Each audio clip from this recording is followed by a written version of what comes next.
All right, what's going on, ladies and gentlemen? Like, share, and subscribe. Cash App $ Winston Spivey. And I'm going to go somewhere where there's some better light.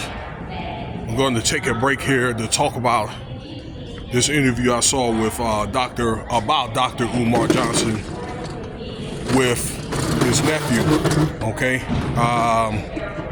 this comes from Cookie Crush. But actually, it was played on the Music Recording Network. But it's Cookie Crush, and he's going to do a video. Okay, he's done the video today.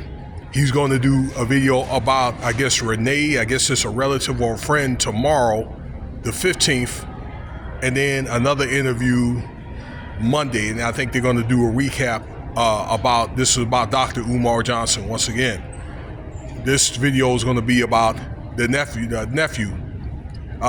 You can listen once again, either the Cookie Crush or the Music Recording Network. They just got off live with this.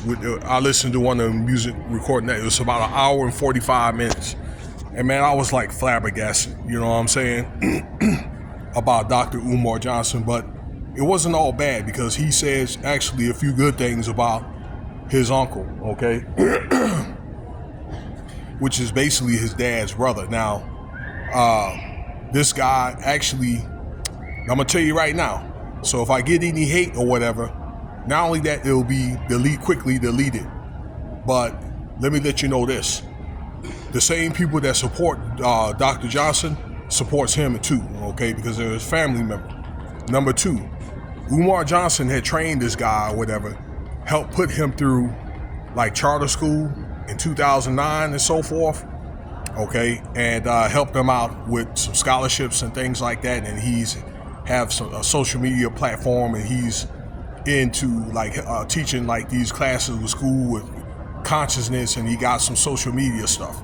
So he's got a lot of this influence on Dr. Umar, okay? So really it's nothing you could say, but they really just shut up and just listen. Okay, for you haters. Now, this guy's, I think he turned 30 today, August 14th. And they started out by talking about a little bit about Dr. Umar's history, where, and they had a video that the host of this Cookie Cutter show with Dr. Umar back in 2005, and his speech, when you hear him talk, he didn't do all this repeating like he did now with Dr. Johnson. His conversation was immaculate. He would get, straight to the point and talked about who he was. He was one of 4 black counselors in Philadelphia, had a doctorate degree, and the 1% of the country, I guess, was black.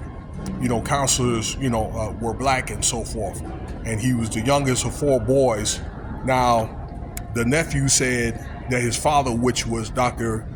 Johnson's brother, ended up, getting unalived, I guess, or whatever, okay, in some type of gunfight.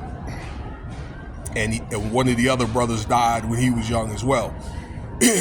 All right, talks a little bit about that. And again, he was a guidance counselor probably to 2011 at a couple of schools, okay? And the nephew said that Dr. Johnson got him into a school, magnet school, that was really starting to start their program in 2009, okay? So, and Dr. Johnson, not only that he helped them get into school, but he helped set that school up. And we're going to touch base on that in a minute, why that's important, what I just said. And around 2011, 2012, he stopped with the education because he was in the education, and then he started doing, seminars and that kind of stuff or whatever, okay, being in the conscious community. And he was also one of the founders of this FBA, the so-called FBA, okay? Which really, I think in my mind, it turned into something good, but it turned out to be a hustle. Okay, because that's what really, in the end of the day, Dr. Johnson turned out to be. And I think this was something that was developed over time. But anyway, excuse me, that he had this vision as he was going through these, seminars and things like that. I understand he was getting paid $5,000 per seminar, talking about things like civil rights and black history and things like that. And I think that he was able to kind of build a brand, okay, through social media. Let's see. Okay. All right. Through social media, going to all these different platforms and all that, telling them about his channel and going to all these different channels on YouTube.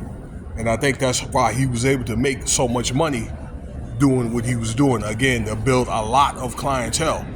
So, in a way that the nephew was saying a lot of good things about him, and, he did credit his uncle to helping them get where he is now.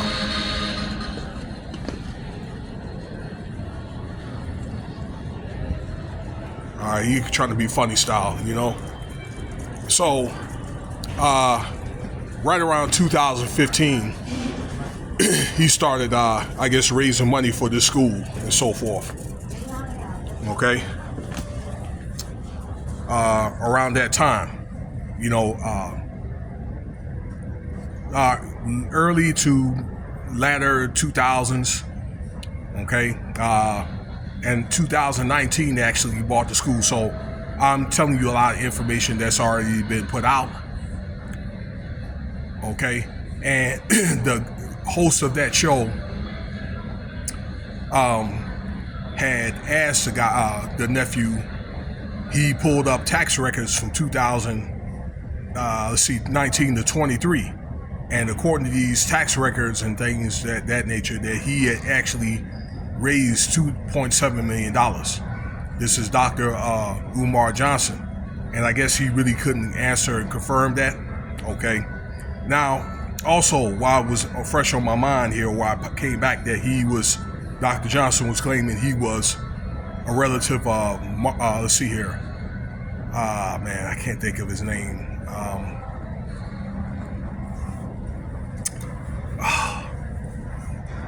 Either Marcus Garvey or the other guy, I'm trying to think, that he talks about a lot. That he had a name and then he changed it to another name. It's not Marcus Garvey, but the other guy that he was talking about.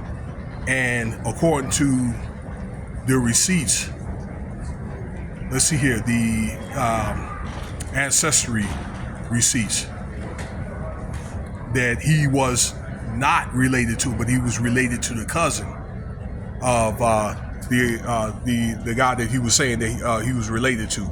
Okay, you guys know who he is. It might pop back up in my head, but it's not Marcus Garvey. It's another guy. Okay, another important guy and all that. They wrote the different books or whatever. I read about him when I went to college. Okay, there was no record that was saying that this guy was the cousin was related to the other guy. Okay, and again, I'm sorry I can't think of his name. Let me see what else. He also mentioned that Dr. Johnson has stayed in this upscale community, actually one of the most expensive communities in the U.S. in the Philly area. And he had some issues with child support, okay? And he ended up losing his house because of these issues with child support, okay? And ended up staying in his mom's house, and his mom was on Section 8 and so forth, okay? And one of the provisions of Section 8 is there can't be a man in the house, okay? And I guess whatever reason the father left or whatever, his dad was a Marine, but he comes from Cuba, okay? So I guess the mom and the dad, they fell out. And I guess he had rights to his mother because, she was very, very sick, had MS or something to that effect. All right. And there was a lot of talk about the house was messy and things like that, and he was living with his mother. And it turned out, well, this guy had receipts that turned out to be true. Well, the mother was a hoarder. Okay, so I don't want to say messy, but she collected a lot of stuff, okay? And that's one of the things where I knew people that had parents that were hoarders, and they end up getting their house condemned for this type of stuff, okay? So basically, I guess what it was is, they were talking about, or the hosts were talking about these allegations with these women coming forward and saying that, there was hustling these women out of money and things of that nature. Okay, they talked about that throat goat lady, okay, and that kind of thing, and he was not taking care of his mother like he should have, okay? And here he is, he's got all this money, hundreds of thousands of dollars, and driving, and I guess he drove the same vehicle all his life since he was old enough to drive, okay? So this is on top of him not taking care of business with the school, and why. And I guess, he brought up the fact, the host that is, of why the school was going to be closed and all that. And, despite raising $2 million, and the nephew basically said in so many words, look, you know what? I don't think that they're going to open up the school. He could have got the school open. That, he probably saw all the tentacles that it took to open the school and so forth. And I guess for whatever reason, the message got lost in translation. He also basically talked about that Umar Johnson being a very educated, a very stout man. He worked out. He wasn't really with women or anything like that. And then when he started raising that money changed him or whatever. Okay, started getting kind of like the persona of 50 Cent or Tupac. This is what the father said or whatever. The nephew said. And then the guy ended up playing clips of Dr. Johnson saying this, stating this, y'all. Okay, stating the same thing or whatever. Well, you can compare me with Tupac or whatever. Okay, to another guy. Okay, so the message got lost in translation or whatever. And again, that he wasn't taking the care of the business or whatever, and that's what led him in the situation that he's in with the money that he's being owed from the bank and so forth. And then the school probably going to be taken away at the end of the month, and what he's been doing with that money, like pretty much blowing that money in the street. We had already talked about that. Now, they basically spent about 30 or 45 minutes talking about his younger daughter, where I guess they didn't have a very good relationship. This is what he claimed, the host claimed, and all that. Okay, and that she was living with her mother, and I guess she was being sassy with her mother, talking about that she was grown and all that, and the mother kicked her out, and she was on, I guess, IG twerking and doing all this other stuff or whatever, and next thing you know, that she is homeless with all these mental problems. Okay, so that's one of the things that ended there, and I guess that that he all these dysfunctional family issues and so forth. But so does other families or whatever. Okay, he said that his father was kind of being negligent, and I guess maybe was being militant to the son or whatever. But despite all that, I think it's just time to grow up, and be an example, to your children, or to, if you're going to have a family or whatever. Okay, at a certain point, this man is 50 years old, y'all. Okay, so, but what I wanted also to say, that the nephew was saying that he didn't have any business skills or whatever, but he helped open up a school, okay, magnet school. So yes, he does have a business skills, and being that he's a doctor and all that. So plus being a doctor, in certain fields, you have to publish your book. You have to write and publish your book.